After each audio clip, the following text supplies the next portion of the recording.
घाम प्रत्येकालाच येतो, पण तो येण्याची कारणं मात्र वेगवेगळी असतात। जसे की एखाद्या व्यक्तीला वजन कमी करायचं असेल तर पैसे देऊन जिममध्ये जाऊन प्रचंड कसरत करावी लागते, तेव्हा घाम येतो। पण त्याच वेळी एखाद्या गरीबाला आपलं पोट भरण्यासाठी कष्टाचे मोलमजुरीचे काम करावे लागते, त्यावेळी घाम येतो। पण त्याच घाम गाळण्याचे त्याला पैसे मिळतात। म्हणजे थोडक्यात काय, घाम जरी सारखा असला तरी त्याचे संदर्भ वेगवेगळे असतात। समाजातील सर्व स्तरातील अशाच वेगवेगळ्या संदर्भांचा एक आकर्षक संग्रह म्हणजे घामाचे संदर्भ। मराठी साहित्यातील एक असा नवा कोरा संग्रह ज्याबद्दल बोललंच पाहिजे। आणि आजच्या व्हिडिओमध्ये मी त्याच पुस्तकाचा रिव्ह्यू करणार आहे। पण त्यापूर्वी नमस्कार, मी साधना कसपटे महानूर तुम्हा सर्वांचं रेघोट्यामध्ये स्वागत करते। जर तुम्ही चॅनलला सबस्क्राईब केलं नसेल तर सबस्क्राईब करा। तर आजचं पुस्तक आहे घामाचे संदर्भ। पुस्तकाचे कवी आहेत किरण भावसार। 2024 मध्ये प्रकाशित झालेला हा काव्यसंग्रह, या काव्यसंग्रहाचे प्रकाशक आहेत काव्याग्रह प्रकाशन। अवघ्या 160 पानांचं हे पुस्तक आहे आणि एकूण 47 कविता यात आहेत। काही पुस्तकांचं वर्णन हे शब्दात होऊच शकत नाही, त्यामुळे या पुस्तकाचं वर्णन करण्यासाठी मी एक प्रसंग सांगणार आहे। कधी कधी आपण आपल्या ओळखीच्या रस्त्याने किंवा सवयीच्या रस्त्याने जात असताना एकदम बिनधास्त असतो, कारण रस्ता आपल्या ओळखीचा असतो, त्यामुळे आपण काहीतरी विचार करत किंवा आपल्याच धुंदीत चालत असतो आणि अचानक पायाखाली खड्डा येतो आणि आपण धाडकन कोसळतो।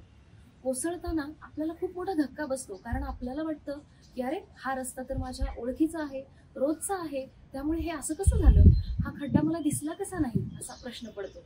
आणि हे सेम फिलिंग हे पुस्तक वाचत असताना येतं।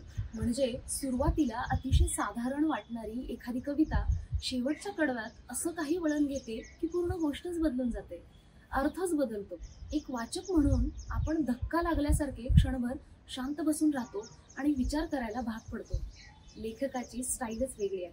पोऱ्या सांगा तुकोबा, मी अवकात विसरत नाही, रात्रपाळी रोषणाई, बेकारी, देव जन्मता, बिन लग्नाचा, पिझ्झा डिलिव्हरी करणारा मुलगा, या अशा कविता आहेत की ज्या प्रत्येकाने आयुष्यात एकदा तरी वाचायलाच हव्या।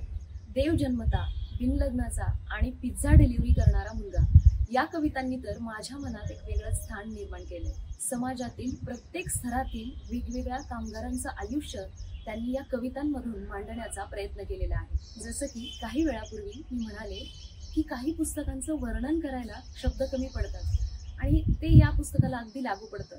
म्हणूनच आता या पुस्तकाचं वर्णन करत बसण्यापेक्षा त्या कवितांमध्ये जी ताकद आहे ती प्रत्यक्षात तुम्हाला अनुभवायला मिळावी, म्हणून यातील 2 कविता मी वाचून दाखवणार आहे।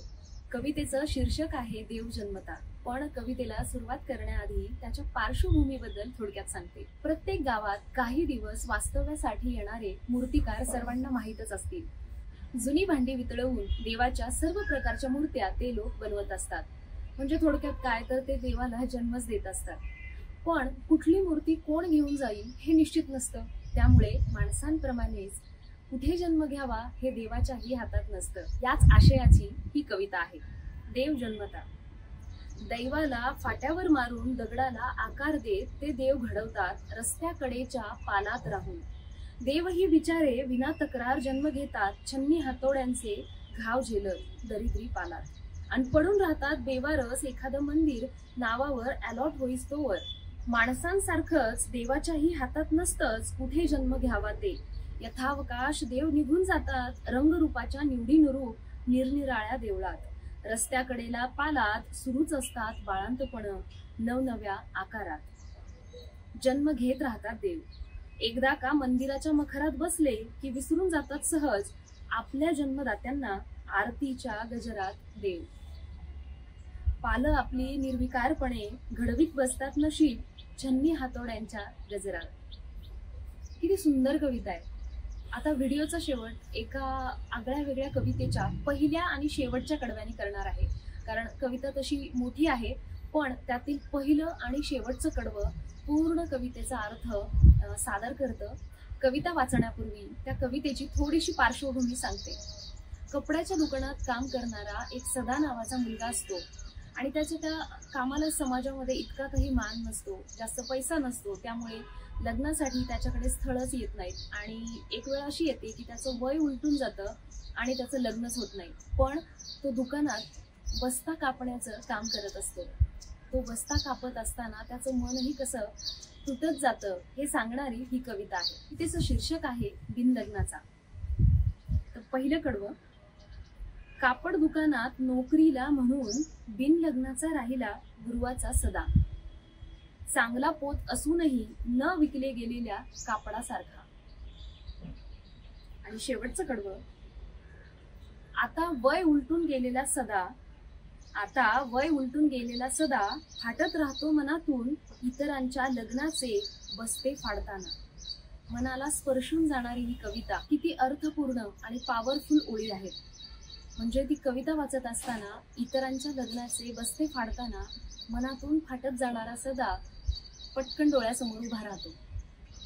आज आपल्या सेल्फ सेंट्रिक आयुष्यातून इतरांकडे बघायला वेळही नसणाऱ्या जगात समाजातील अशा छोट्या छोट्या व्यक्तींचं दुःख टिपण्यासाठी खूप मोठी प्रतिभा लागते आणि ती लेखक किरण भावसार यांच्याकडे आहे. अगदी आवर्जून विकत घ्यावं आणि वाचावं असं हे पुस्तक. तर कसा वाटला आजचा व्हिडिओ हे कमेंट करून सांगा. आवडला असेल तर चॅनलला सबस्क्राईब करा. भेटूया लवकर. तोपर्यंत धन्यवाद.